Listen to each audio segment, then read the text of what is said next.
Ce matin, au départ, les 133 coureurs sont bien décidés à faire oublier la promenade d'hier.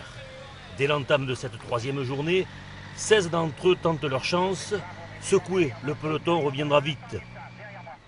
Kilomètre 80, Pierre Rolland, vainqueur à l'Alpe d'Huez lors du dernier Tour de France, profite des diverses ascensions du circuit, le col de Trélisse entre autres, pour amener avec lui 4 autres Français vers les sommets. Ils sont rejoints par une contre-attaque de 3 autres coureurs de l'Hexagone. Ils auront jusqu'à 2 minutes et 20 secondes d'avance. Mais faute de relais, l'échappée n'ira pas au bout.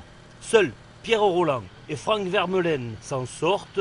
Ce dernier a 35 ans et pour sa première saison en pro, prend la 2e place, battu de quelques mètres par le coureur de la formation d'Europe Car.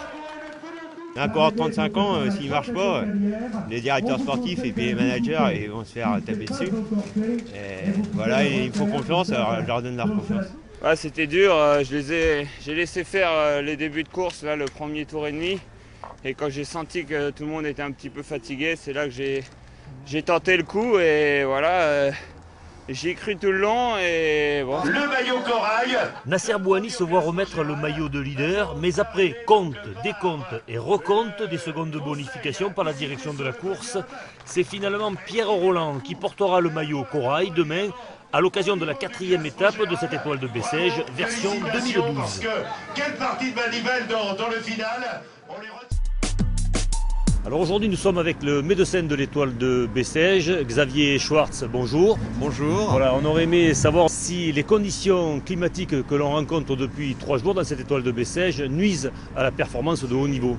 Le froid n'est pas un handicap dans la mesure où nous avons affaire à des professionnels, à des gens entraînés, qui sont, comme on venait de le dire, des athlètes de haut niveau, qui savent anticiper sur les problématiques aussi bien de température haute que basse. Comment doivent-ils se nourrir au niveau énergétique ?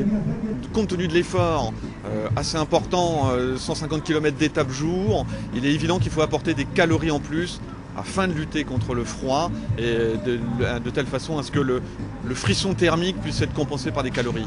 Au niveau vestimentaire ? La superposition des couches est une protection vis-à-vis de cette froidure importante.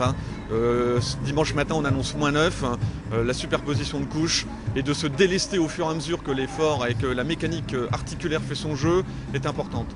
Merci Xavier Schwartz et maintenant on retrouve Roland Fangil pour la présentation de la 4e étape de cette étoile de Bessèges.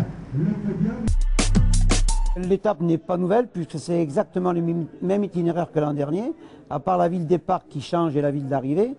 Et bien si un circuit très vallonné dans la vallée du Rhône avec un peu de vent, quelques difficultés, ben moi si on doit jouer quelque chose, je jouerai du moulin.